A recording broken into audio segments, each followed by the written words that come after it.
Today, the Covishield or whatever vaccine we are exporting to Pakistan, I'm sure you're aware, in the markets there it is selling for nearly 25,000 rupees per vaccine. If India nibbles two, two ranges there and reaches some part of CPEC, China can't say that why have you come here. So Pakistan is in a sort of a doldrum economically, and that is the biggest fault line. Those are the fault lines. We must break them into five. It's all good on television shows. What is the advantage to India in that? With Kashmir becoming on the background and Pakistani, plight coming to the foreground of its people, and the people asking the questions therein. The day that happens, it's already started, mind you, it's already started. The day it becomes more pronounced, you will find Kashmir was just a talk which happened sometime. Hello and welcome to my channel. This is Adi Achint. Today, once again, I'm proud to present you Col Rohit Dev, who's going to talk to us about the Pakistani fault lines.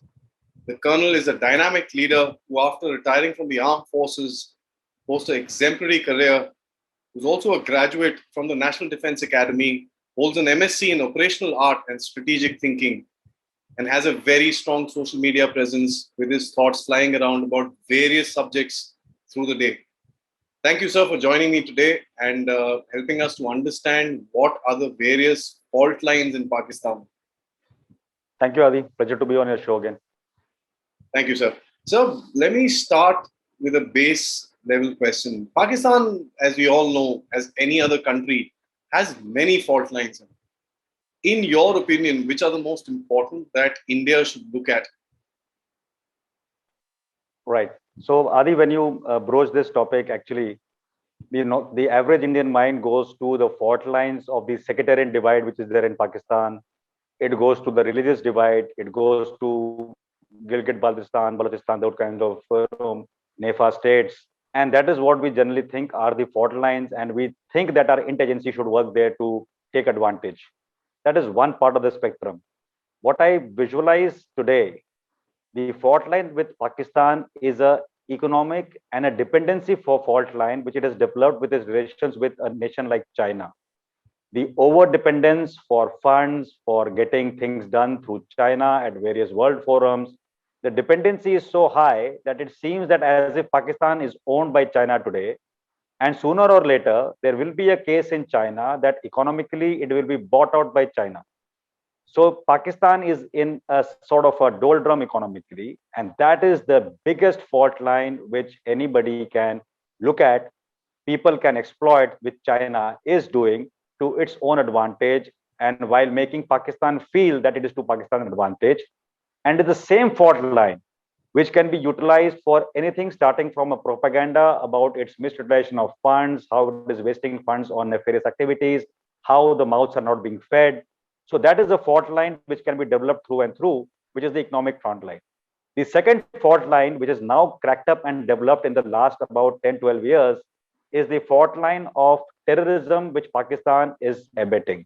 Nearly 60 to 80% of world's attacks which have happened in the last 1.5 decades, the tracing back goes to some origin into Pakistan, whether people of Pakistani origin, funding of origin from Pakistan, also the state via Pakistan. So you will find that that is one fault line which has got Pakistan into a thick puddle where it has not been able to come out of the grey list of the FATF. So I believe these two are the major fault lines of a nation like India to keep in mind while we are making any policy towards Pakistan. So to understand how economic weakness there can be exploited, to understand how their links to terrorism can be exploited, and similarly do actions and counteractions to negate these two and build these fault lines deeper and deeper to your advantage. Because these are two fault lines which the latter one, the terrorism part, the world recognizes. So you are playing to a narrative which is built on facts. And the economic fault line is to get the people of Pakistan to get after their government and their military to come through a level and a change into good governance. And if actually that happens, it is to India's advantage that you will not have these unlimited kind of, jihad and Kashmir and all that nonsense going through. People will see through the screen and look out for a better Pakistan. So these are two positive aspects which are positive fault lines to work upon. Whereas if you want to be a little, guile about it and you want to break and create trouble for Pakistan, foment trouble, Then there are enough fault lines, the sectarian fault lines, the religious fault lines, how the minorities are being treated there. You can take up to your advantage to the World Fora, to human rights, to every other platform with facts and figures and people's depositions, and nail Pakistan on that account also. The other one is how to, probably divide Pakistan into many parts.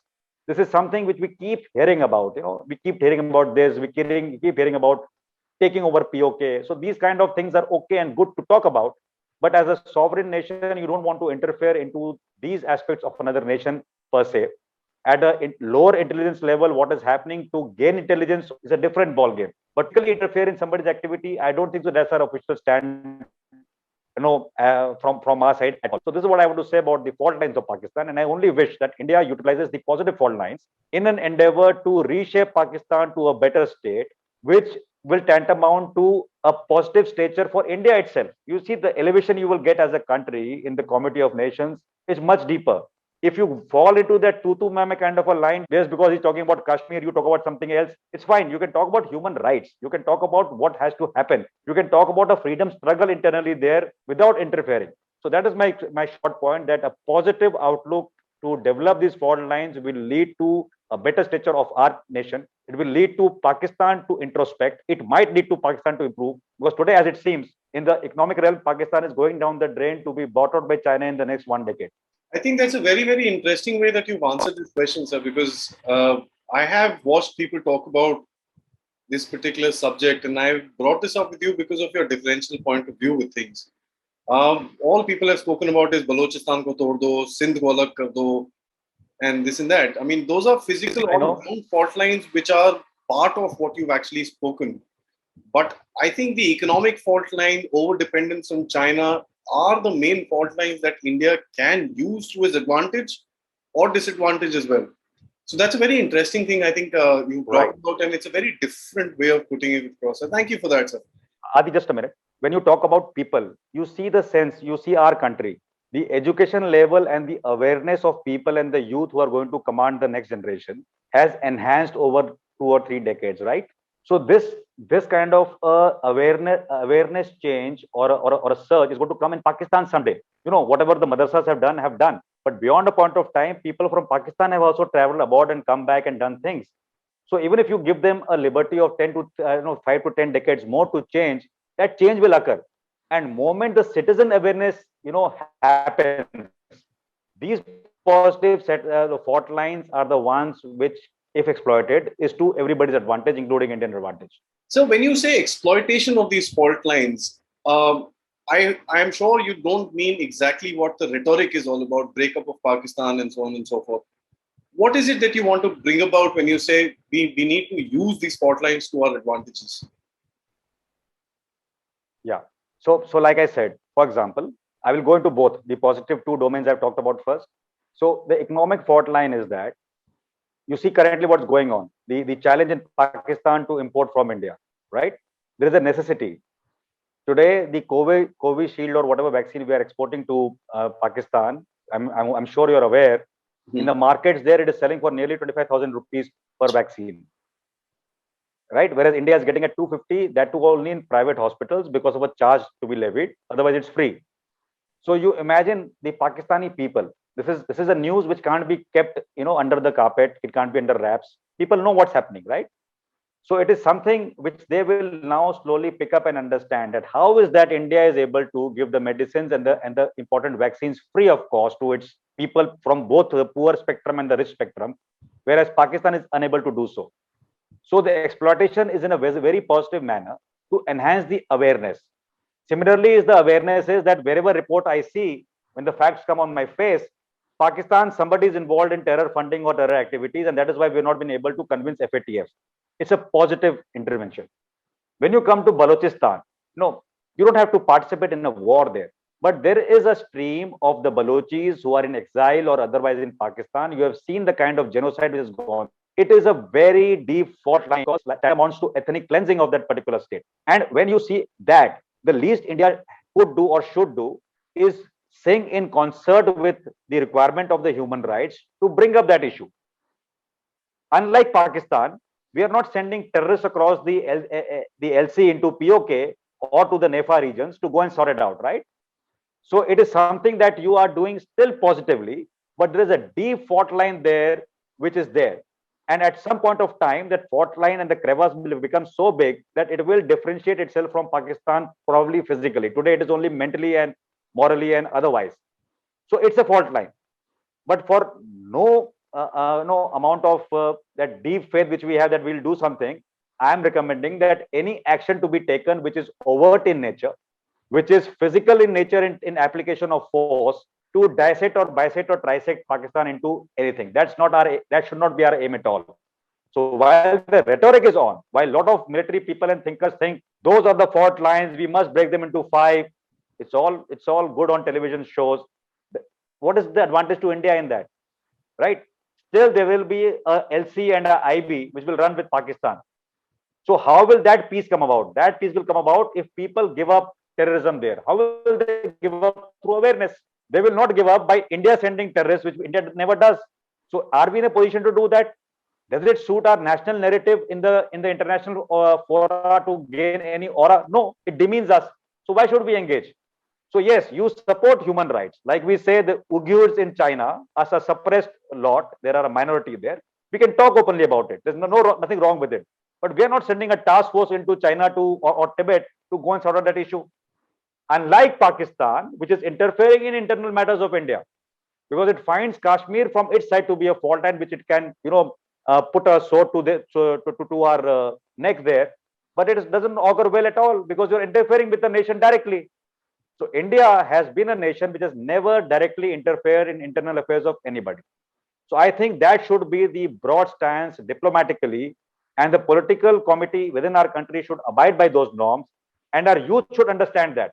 There is no hysteria. There is no hysteria of even taking back POK. Yes, POK is a part of India. That should not go off. But to take POK and in what terms is something which will be defined in the future. Yes, nibbling action along the LC, I recommend militarily. Today you are weak on a downslope, go on a slope and capture it because LC is nobody's area. You can do that. So wherever your might dictates, take that land and slowly you will nibble some part of POK to make it part of the Indian territory, which is your territory.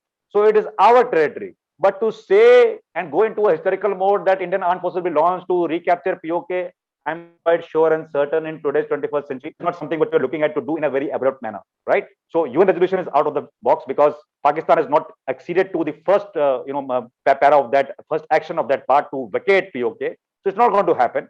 But for India to launch some offensive there to recapture POK or something like that is not there because POK is your part. It is under an illegal annexation. So how you address is something to be mature diplomatically and militarily. And I'm saying nibble action is something which is game. So you nibble by meters, centimeters, and kilometers, and slowly you will see where we reach in decades to come. So what's the hurry? In any which case, in POK, Pakistan has done a sort of a change of the population there over decades. You know the kind of people who have been put there. You have been kind of land masses being given to their ex-servicemen to go and plong there. The kind of tactics it adopts to make those small, villages of resistance when Indian offensive comes as a thought. India is not attacking anybody, right? So that is the way forward, and these fault lines should be seen a little more maturely, and rhetoric should come down on that. Even if you have to do some military action for a short-term gain, why should we brag about it? Why should we talk about it? Just do it one fine day. It will still be yours. Nobody can take it away. So that is the way forward, Adi, and the fault lines two positive and one positive, but without external interference from our side is good to go for the moment. The rest all remains for the future. I think that's a very balanced approach that you brought about. So that POK, yes, it is our land, and combine that with a population, one which is completely indoctrinated to a large extent, to who is not a Kashmiri as per se. I mean, if you go, and this is not me saying, this is the Pakistanis themselves saying, that if you actually go to Kashmir, you don't find anybody speaking in Kashmiri. What are we going to do with that larger population in our midst? And I also want to ask these people that I wonder what they think about China is going to sit there and twiddling. If the Chinese are going to sit there in the corner and twiddling their thumbs. So the rhetoric, as per se, I agree with you, is very, very. I mean, it's a good rhetoric, it's a good Josh and this and that. But positive and balanced discussions like this, I think, will go a long way, sir.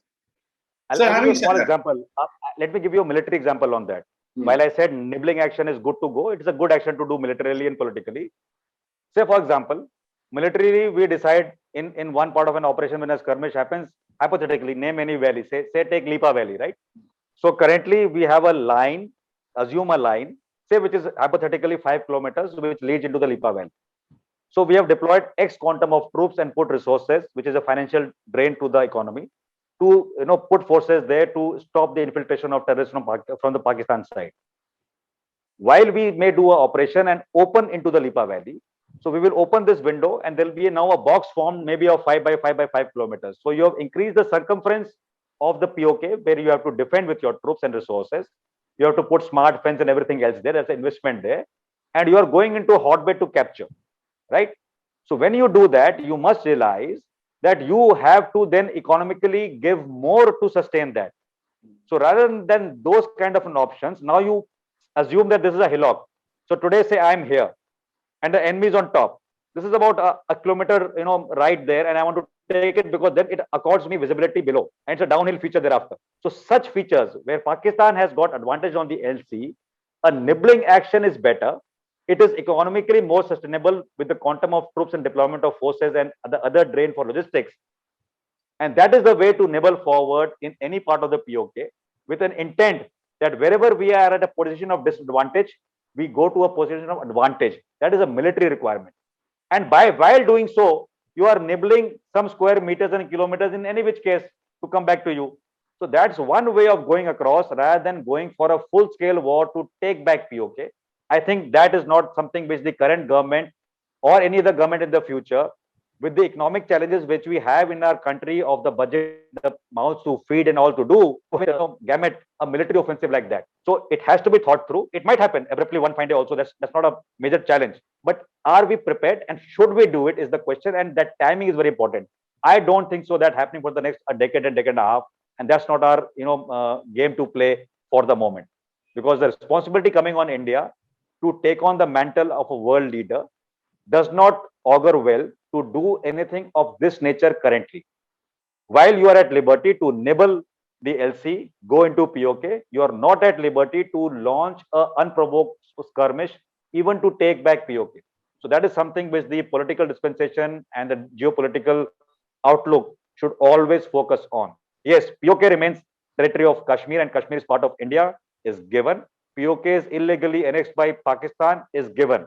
Charter of UN is open to the first action by Pakistan, which they have not taken. So they have got no moral right. So the moral right, even the political right and the electoral right, we have given some seats to POK which belong to us. One fine day, slowly and slowly, we'll fill up those seats. But till that time comes, I do not recommend anything in the next decade or 2 decades till we have a larger economic and military parity with China to waste our resources on anything to do with this right now. Sir, talking about the fault lines of Pakistan, one of the raw nerves that I see is Kashmir. And that is something as a rhetoric they're not going to let go of. What they say and what they do are two different things. We all know that, sir. What do you think is happening on the ground there as far as the rhetoric for Kashmir is concerned? One side, what are the people in command today thinking about? Right. So let me start by drawing your attention. Visualize a boxer who has been knocked out, right? And there is somebody offering him water. And after that, he realizes that the sponsorship which he had has been taken away. So he just doesn't know the future because after preparing and investing so much in a fight, which he lost, and whatever solace was provided with that water, finally the taps of funding from Middle East and US have gone. That is the exact status of Pakistan, who created before coming into the ring and kept talking for 7 decades about Kashmir. They will still talk, there's no problem because the vocal cords are still intact. But economically, they've been broken down. Let me share one of my interactions with the late Shri Parikar on this count. And I was sitting with him and we were discussing a lot of things and this came up. And he says, what do you see in the future? Indian Army and all will fight with Kashmir, with the Pakistanis? I said, no, sir, why should we waste our time and money? He said, then how should we go about it? I said, with Pakistan, if you see the economy of Pakistan, and if I assume with my naive knowledge about economy, If their military is funded by 1 rupee, our military today is funded by nearly say 1,000 rupees or 10,000 rupees. That's our economic, divide and stature of our economy. We are a 9 trillion kind of a country, and they're about a trillion plus only. So how about on the LC firing one bullet every day, and by their reactions and military tactical learning, they'll fire 10 at you. So in a matter of time, they will expend all their ammunition. All you need to do is geopolitically make sure Qatar and other countries in the Middle East don't fund them.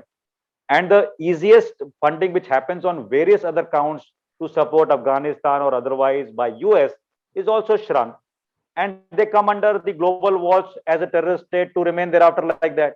So if you can geopolitically achieve that and economically just sustain this firing of one bullet, I'm quite sure Pakistan in next 5 years will have no major will to fight. And if you see today, it doesn't have that will. Like I told you on your show previously also, that the Pakistani will to fight is only in their head, and the polity is fooling their people. The military is governing the polity to say what it wants to be spelt out, and slowly people are understanding.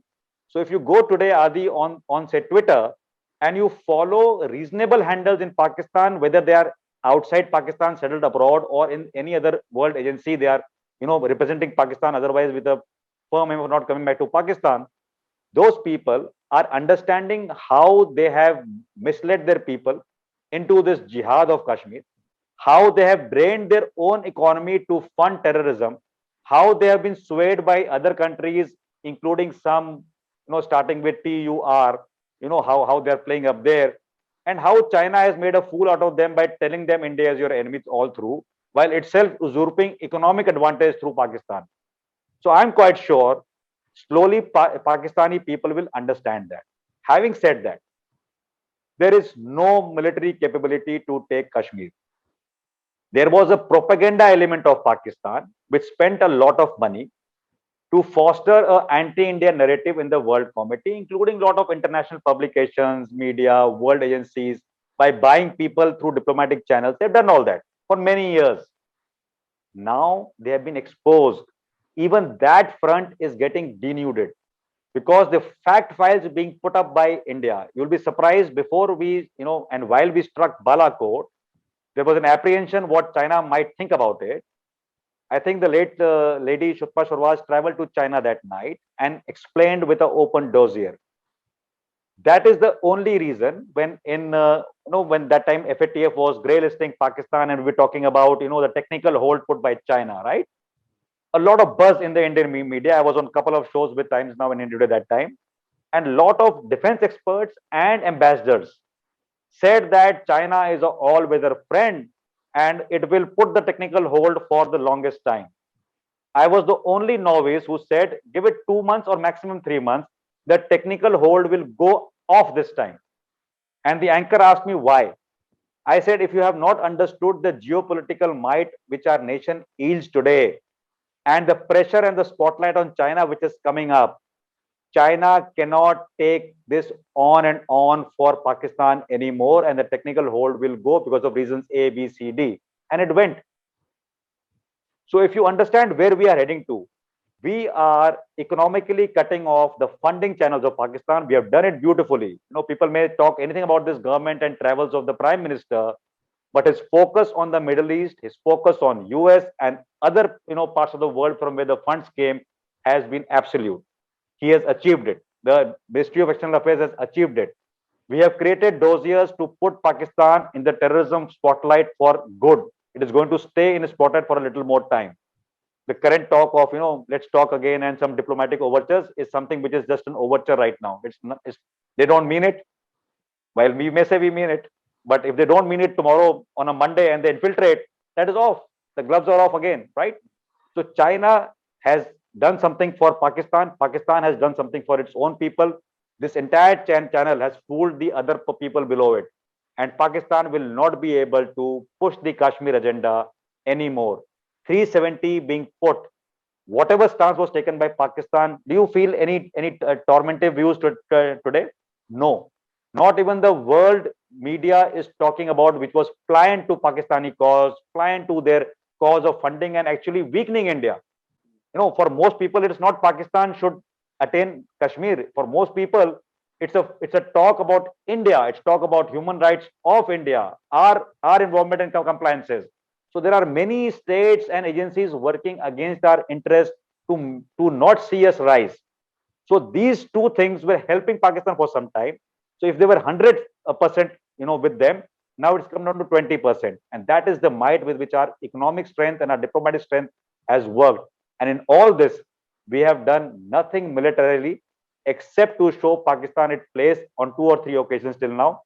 And should that opportunity come, the government has got the intent and the military has got the might to do it again. And I'm telling you, Pakistan cannot afford it. What could have been the dimension on 27th February after Balakot that night is something which Pakistan has been made aware of. Abhinandan, the brave one, did not come back on any mercy of Pakistan. He came on the might of the Indian, side, the government's decision, the geopolitical pull we had. So let's be very sure what we are achieving, even in Galwan. So if we see in that bracket, Pakistan is weak militarily to do anything in Kashmir. Yes, it can talk. And what's the talk now? It's so meek. It is so meek. It's something like, "Hello, India. How are you? Let's be friends. Can we talk about Kashmir?" It has come to that level now. So this is our might. We have achieved what we intend to. We'll achieve further. So let's see. Let's enhance that fault line of education, awareness, and economy for people in Pakistan to realize it's a futile jihad war. It has got you nothing. It will get you nothing. It will make you poorer and miserable only. That's the way to go ahead. So I'm going to just contradict you a little bit with my next question, and I'm sure you'll be able to settle this contradiction which is there in my mind. Yeah. One of the biggest things that the Pakistanis talk about is India ko sabak sikhayenge and this and that.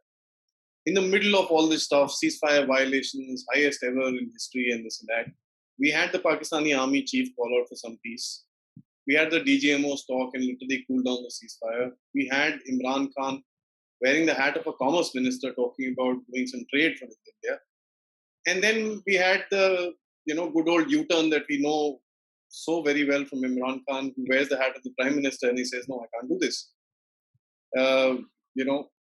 The funny thing that comes about in this entire thing is that the rhetoric that the deep state, so as to wants the Pakistanis to believe in, is much stronger than their own needs of the day.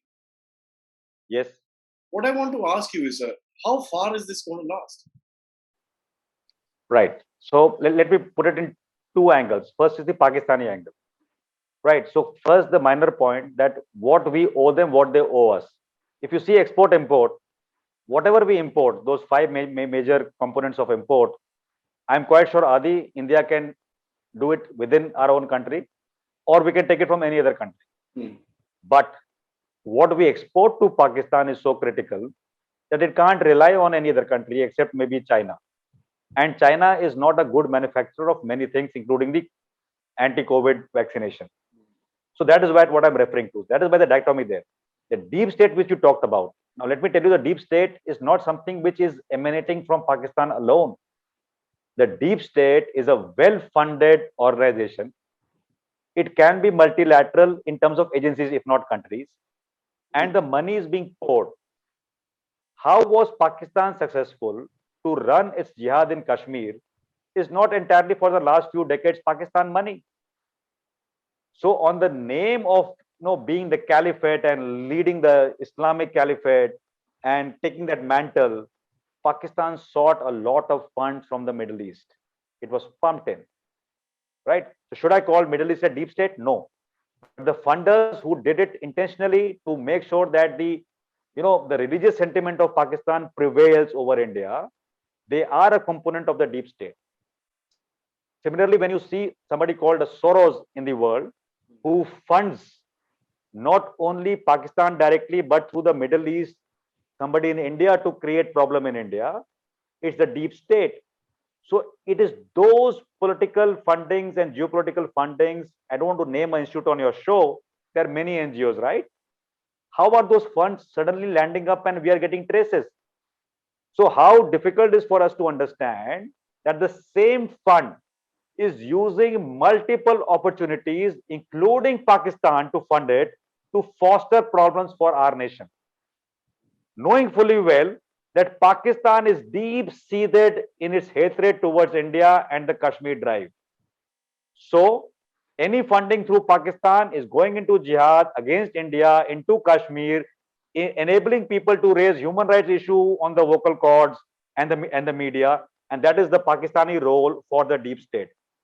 The other component of the deep state itself within Pakistan is the Pakistan military. It is not that the government is being run by Imran Khan. Imran Khan is being run by somebody else, right? That is why these U-turns happen and why the hat changes very, very often. That is why their people in governance cannot stick to what they have said today, tomorrow. It is only because there are mid-course corrections being applied by the terrorist Tanzim leaders and the Pakistani military there, who control half the generals, like Major Arya calls them, whatever the trader community of Pakistan, is very true.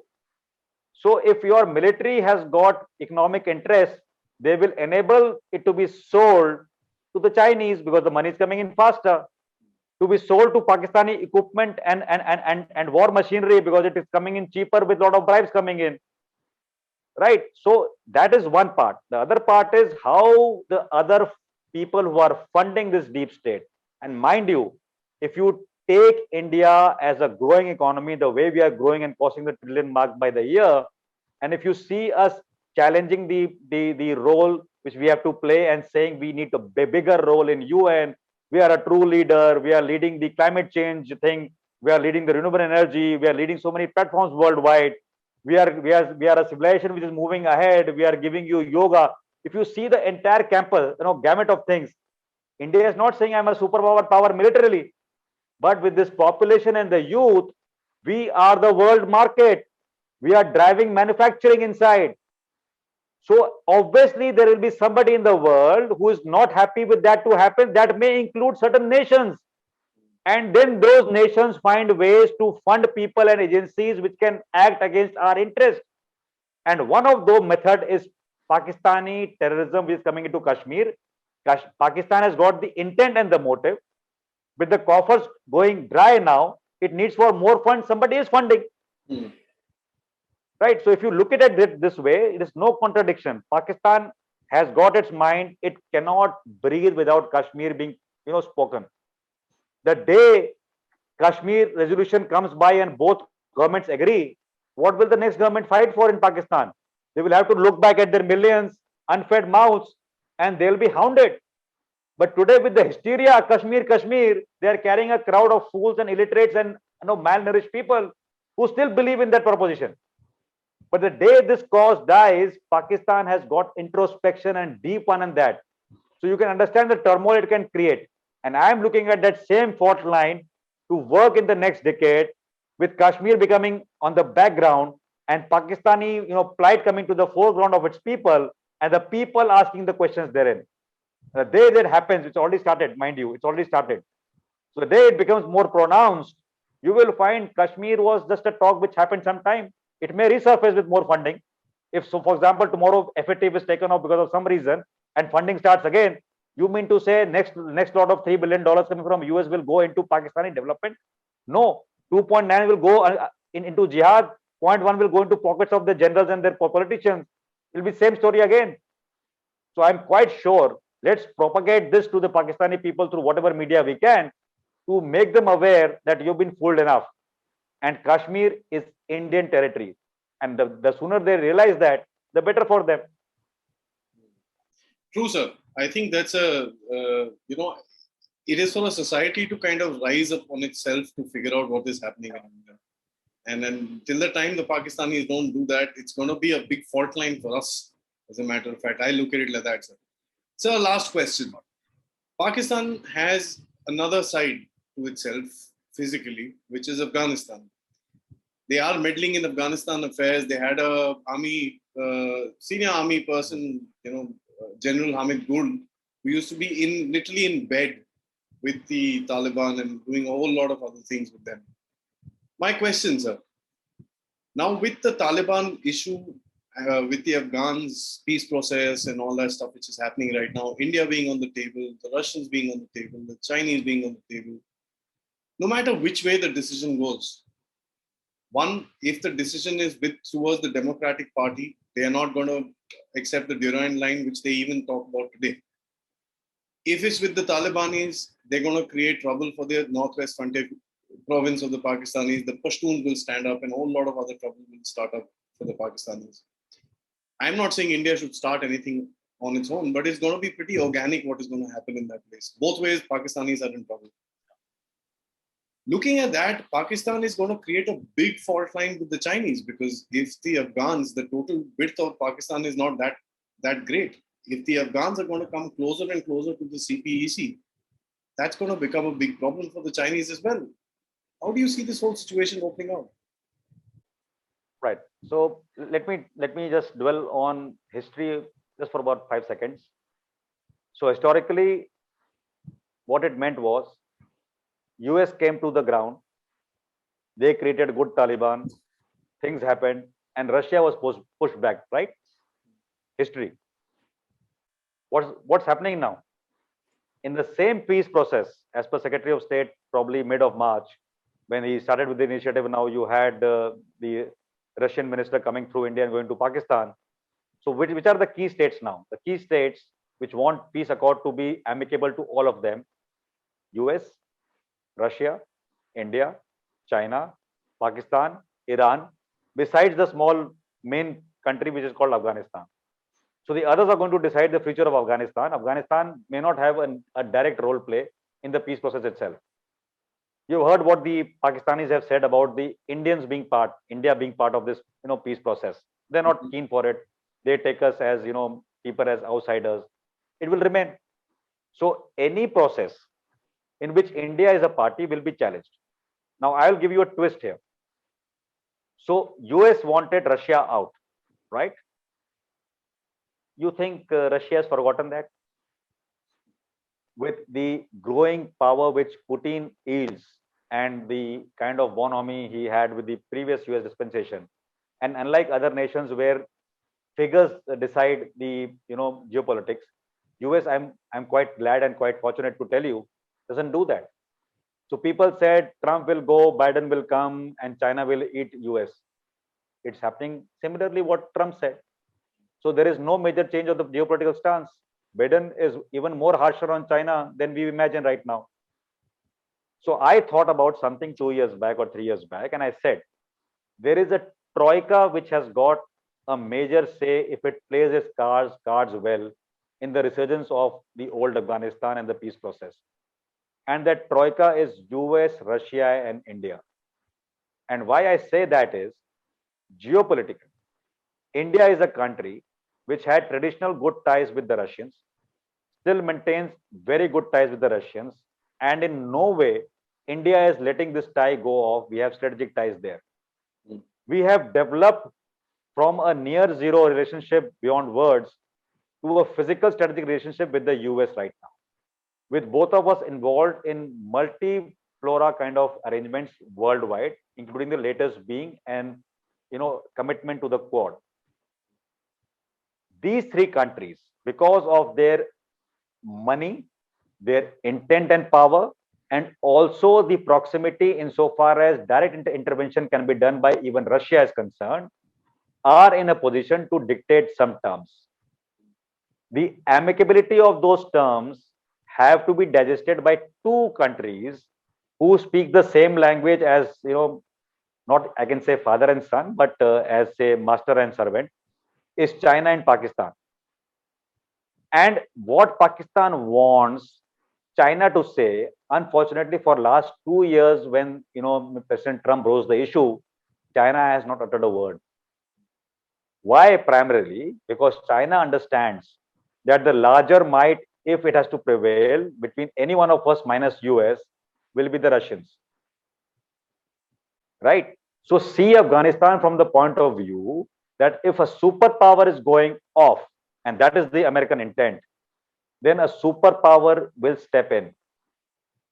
The manner in which the superpower will step in will be dictated by the geopolitical collusivity between Russia, US, and India for sure. India wants a peaceful role in Afghanistan without putting boots on ground. The boots can be somebody else's.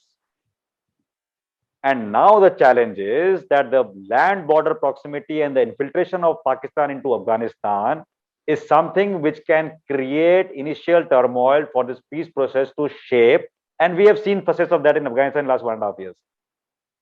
So Pakistan is saying, I am the bulldog, not realizing that one small biscuit can turn the bulldog around and it will go away. So we have to see how we can maintain Indian interests. So what we did medical, we did other energy projects and everything else, right? We are good to do that, but we want a stability of that intervention from us. We don't want a terrorist attack to happen. We don't want our things to be uprooted, and that is something which US and Russia will get to the table. I'm quite sure this journey of the Russian minister through India after meeting Mr. Jaishankar to Pakistan, the sequence is because of this. So it's a missionary going through India to tell Pakistan the way forward. How Pakistan reacts publicly, it's for to react. So I'm quite sure we have the right sense not to have a military presence for now. But should it demand a military presence with some kind of an alliance mandated by the UN or somebody, if they can foster that, it's a different story. But should India keep its interests alive? Answer is yes. Should India overly worried about China? The answer is no. Should India prompt the troika of India, Russia, and US in the Afghanistan peace process? We should be a definite party to it. And should we be overtly worried about Pakistan getting funds for the peace process? No, because India should be now in a position to dictate the correct use of those funds. It should not happen that on the garb of peace process, Pakistan gets funded. It creates problem also in Afghanistan and also against India and Kashmir. So that is the only worry which we have, and I'm quite sure we are smart enough now and suave enough to understand that. So look at from this point of view, this troika, because nobody looks at the troika, and I'm saying, imagine one big person going out of the canvas, another big person will only control, because if there are no biggies, if you leave only Afghanistan to itself and Pakistan by its side, I'm quite sure the turmoil is complete. Right? So somebody has to have that balance in check. So behind the scenes, what the Russians and Americans do is most critical. And the very idea of the Secretary of State of US to talk about these countries to be the stakeholders and the acknowledgement is a fair idea where this process is intended to lead once boots of US troops are lifted from Afghanistan. So let's understand that first. But do you think the Chinese will accept something like this? Chinese have got no role play. Your only fear about China is the CPEC, right? It's a CPEC. What can create trouble in CPEC if Afghanistan peace process is more inward? Because I don't see Afghanistan as a country, doing any harm to a CPEC. Yeah. Right? So it's no threat. China cannot now create that into a threat in matter of no time. It never existed. The threat to China is that the CPEC is going through POK, which is integral part of India, illegally handed over by Pakistan to China. And that is the exact reason why it was tom-tomming behind Pakistan to talk about 370.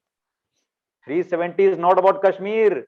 370 is irking China because the rightful owner of POK is India. And they have illegally taken that land by, a coercive or a favoritism method from Pakistan. They understand it. They understand the geopolitical repercussions tomorrow. If India nibbles two ranges there and reaches some part of CPEC, China can't say that why have you come here. That is the problem with China, and that is why there was such hue and cry that 370 China is against it, and our own fools in polity here we're trying to talk about China's intent. Right? So understand that. Kashmir, no problem for China. Internal. POK, problem for China. Because its strategic assets will go through that. A lot of investment will go through that. It wants to explore the mineral wealth of that place in the future. Pakistan is half sold, half to be sold. No problem. I think that is a very, very different point of view, sir. And I'd like to thank you for providing this point of view. I think this, I've been thinking, not obviously in this particular line, but I've always thought that this whole breakup of Pakistan and POK le lenge and this and that is good for a rhetoric, but practically today with the kind of population that we are dealing with, one of the people. Not only rhetoric, it is good for the intent to be communicated. Absolutely. Let me know both about it. Because till the time this intent is communicated, till the time a Home Minister of India can tell you so many seats allocated in POK for the political electoral weight, is the only way to announce to the world what we mean as our intent. Absolutely, absolutely. It is very important. Yes. It has to be said like that.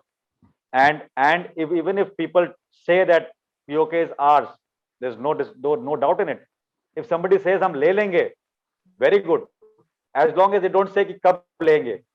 Don't put a timeline to it. Don't be a fool there. Yeah. So that is a dimension. So let them talk. Yeah, absolutely. I am for the fact, sir. Akhand Bharat is something absolutely not 1 inch of this country. The mere fact that somebody said it in the realm of a parliamentarian, and it sent down shivers to the extent that China was made to speak, because it has got POK under its pathway to Godar port, is good enough. Yes. Aim achieved. It's a geopolitical messaging. There has been a resounding effect. And let me see. 2 ranges, nibble, reach apart. Let's see what happens then. Absolutely, sir. Absolutely. It's not that far. Line of control. So what we take, we control. If we take more, we control more. Absolutely. My only small point is in the economic challenge which you have against China. It is both economic, and if it's not a sustained economic growth of India in the next 20 years, the military disparity between us and China will only increase. We are 3 decades behind, like I said. We have to get closer. Next 5 to 7 years are very crucial. So let's keep our eye on the game and the ball to say we have to achieve that economic might and the military might, and the fight is there. So if we keep that there, so obviously for next decade, there is no grand plan for a capture of POK. It shouldn't be. It can be in your mind. If an opportunity exists to take a part, please go ahead. Oh, yes. But the main mind is how to have force accretion, how to have infrastructure development, road communication, service communication developed, how to buy new equipment to be sure after 7-10 years, you not only show eyes to China, China is more meek against you militarily while in Tibet. That should be the aim. Correct, sir. 3 words, I think: economy, diplomacy, and military. These 3 needs to be strengthened up for anything. Jointly, concerted effort. Yes, absolutely. Sir, thank you so much for this wonderful discussion. It is going to be an eye-opener for a lot of people to understand what the realities of situations are. Apart from the rhetoric, let's talk about the reality. Let's talk about what is on the ground. Let's talk about where this situation will lead us into in the future. And yes, if there is an opportunity, as you said, let's go grab it. And of course, the inch forward policy that you're talking about, slow and steady, is something, I don't know if it's happening or not. It's time will tell. But thank you so much for providing this beautiful insight, sir. And welcome, Adi. It was a pleasure talking to you, and it's good to hear the youth like you coming up with such questions. And I'm quite sure people will learn more from such direct shows, which are initiated by youth like you, because they would like to hear youth in the country. And like I said last time, such shows should, get some reality into the minds of our youth, who can be able to discern the geopolitics part of it and understand the linkages between military and economy, so that they understand that why we are not spending 10% of our GDP on the military. It's not possible. And how is 2.7 sufficient when compared to 3.6 or whatever of Pakistan, and much more than sufficient, while it is little less when compared to China, and where should our focus be? So when you correlate these things, the youth will understand that angst there, that Pakistan did this, why should we not do this tomorrow morning? That angst should be reasonable to understand that what your military is doing is the right approach, what your government and military are doing together is the correct way forward, and what we are trying to portray geopolitically is a mature way of doing it for the future. That is some line of thought which the youth must develop. And yes, Angst is good. Angst, gets you thinking, gets you asking, gets you debating. So it's good. It's good for our youth. So thank you, Addy, for this talk, and I'm quite happy that you have a wider knowledge to communicate to the masses here. All the best to you. Thank you, sir, and thank you so much for these wonderful words. I'll Jai Hind. slowly bother you once again for another some time Not to at all. discuss another topic. Nobody has got the time, intent, or the tenacity to bother me. Nobody has been able to. The Pakistanis have never been, nor the Chinese. How can you be? It's always a pleasure. Jai Hind, Adi. Jai Take Hind, care. sir.